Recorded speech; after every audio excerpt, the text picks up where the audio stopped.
neighborhood, and you are not welcome. That's why I need to be here.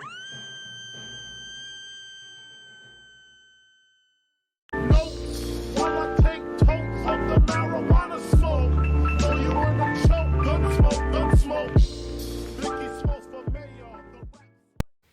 Hey guys, welcome to another video. Make sure you hit the subscribe button, make sure you smash the like button, do all those great things. I'd really appreciate it. You guys are the best. Now, where do we begin? So much has happened in the last 2-3 months, and I owe like at least 3 videos. I'm gonna try to make up for it. We'll see where we are with that. Okay, so like in no particular order, I'm just gonna start in random parts. So I sprained my ankle during jiu-jitsu, which was quite interesting. This happened like a month and a couple days ago.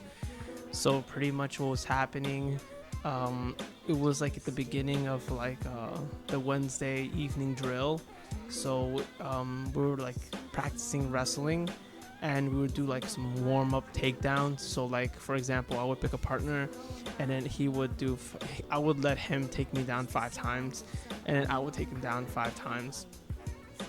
And so like I was I'm like used to this already, but I was partnered up with a guy. I've never seen this guy before. I think he was one of like those people that they just show up every like once in the blue moon and then they just never show up again.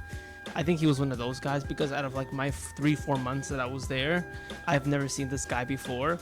I call him Afro Man because he had like an afro, and I mean, he seems like a friendly guy, so you know, I partnered up with him for like the warm-ups for the class. And like, so I took him down 5 times, I let him take me down 5 times, and I don't know what kind of person he is. You know, one thing in jiu-jitsu, you have to be really careful with who you're training with, because like if you train with somebody who's not really who's overly aggressive, there's some people that just are unnecessarily aggressive when they're doing just drills or just practicing, that they will not be able to properly train, and they might injure themselves or injure you. But I didn't think about it too much. I've never been injured before ever in jiu-jitsu. Out of my 4 months doing it, I felt pretty good. I felt pretty like flexible, you know. So I felt good. I was like, okay, even though I never met this guy before, you know, let me just go with him. You know, I'll give it a try. So I did that. This guy was being super aggressive, and when he was taking me down, he did it in a strange way where like my leg, my ankle got caught. I don't even know how it happened, but my leg got caught underneath. He was going for like he was going like from behind. He had his hands together from behind on me. He was about to like take me down, and I don't know how, but my ankle got caught underneath me and underneath him. So when I fell, his whole body weight and my body weight all fell on my ankle. And at that very moment, you heard like consecutive cracks, and he literally got up out of panic. He heard that and he was like, holy shit, bro, are you all right? Did you break your ankle? And like literally everyone heard it, even like the jiu-jitsu instructor of that day. He was like, holy crap, bro, I heard that too. Like everybody stopped, like the whole gym just stopped, because they all heard this crack in my ankle. And I wasn't too like, I don't know, maybe it was like the adrenaline that kicked in, but it didn't hurt right away. I just like stood still, and I was just pretty calm about it. And I was just like, okay, he got off right away. He got off of me right away, and like so first thing I did was I took off my wrestling shoes. Very gently, and I tried to move my toes, see if I can rotate my ankle a little bit. I could rotate it, I could move it. I mean, I was able to slightly stand on it, so I knew it probably wasn't broken. It was probably just very badly sprained, and that's what it came out to be. it was pretty bad, bro. Like it was like pretty bad. Like literally I wasn't able to work out for like a month and going. I worked out for the first time last week. It just sucks a lot because I was really getting into it, and like I was like really like getting really nice and fit, and then like, you know, this shit happened. But it's all good, bro. I'm gonna come back, and I'm gonna come back stronger than before. I'm ready to go back, man. I'm already training a little bit, doing some conditioning, and I'll probably be back in the next couple of weeks. So since like for this past month and some weeks, since I haven't been working out, I've been trying to pick up some extracurricular activities. Yeah. So I mean, I tried streaming for I streamed 2 games actually. I streamed Star Wars The Lost Order, which was an incredible game. It was much better than I thought. I got really addicted to that game. I'm looking forward for them to releasing the second one. The story wasn't that great. I mean, the story was like a typical Star Wars story, but the gameplay was incredible. I really liked it. They did a really good job. This is one of the few EA games that are actually good. But yeah, I'm really looking forward to the part 2, which they said they're gonna release in 2022. So I'm really stoked about that. I don't play games, but I mean since like I was like, you know, kind of like forced not to work out, I just decided to just pick it up and just stream it, and I think it did pretty good.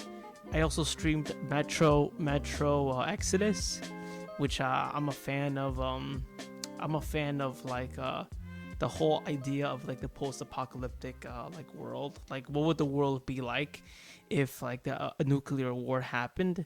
And like it's crazy because like in the game you would have to fight like giant shrimps, and you would have to fight like, you know, mutant humans that will like try to eat you because like, you know, the nuclear radiation that would like affect all the creatures. All the creatures are supersized, and everything is trying to kill you in that game. I just think it's a very interesting concept. Like, what if a nuclear war happened and we had to survive on an Earth where the surface of the Earth is written of like radiation? You know, that's an interesting concept to imagine. And I also picked up a book to read. So for the longest time, I always heard that like Dostoevsky was a really great novel. He really was able to capture the human psychology very well, and he's a very profound author. So and I heard so much about him, so I looked up his books. What would be like a good book to start off with? And one of his books was Notes of Underground. So I decided to pick that up. I'm reading that right now. I'm probably going to make a video about it once I'm done reading it. It's not a long book, so it shouldn't take too long to read. But that's what I've been up to this last couple of month and a half. And also recently I've been uploading a lot of like I don't know what to call them. I guess like psychological talks. I mean, usually when I have like some ideas, I like to talk about them in my Instagram page. Yeah, I mean, I've been doing that recently. I really like doing those. I just try to keep myself busy, you know, especially in the times that we live in. It's just very important to keep yourself occupied. You know, they say that, you know, depression and opioids are an all-time high in America. And honestly, bro, I definitely see why, because like I can easily see somebody who is not really occupied can definitely fall into some kind of like depressing shit, and I don't blame them. But yeah, so the more, I think I mentioned like a little bit of this in the previous video that I made, but the older I'm getting, I feel like the more I'm understanding how complicatingly simple life is. You know, you start to ask those really hard questions, like what is important in life? You know, what is what makes up a good life? What constitutes a moral and meaningful life? These questions start to pop up because the truth is, you're young only once, and that gap that you have is so short. Then we have to understand what we're gonna do with the rest of our time. And I think that I just feel that finding a good, happy, not even necessarily happy, but a good, meaningful life is not here in America. I don't know, I just get that feeling. And I don't know, I feel it's time to just leave this country. Unfortunately, as good as this country has treated me, I just think it's time to go. But sorry that I had to end it on such a glim and bitter note.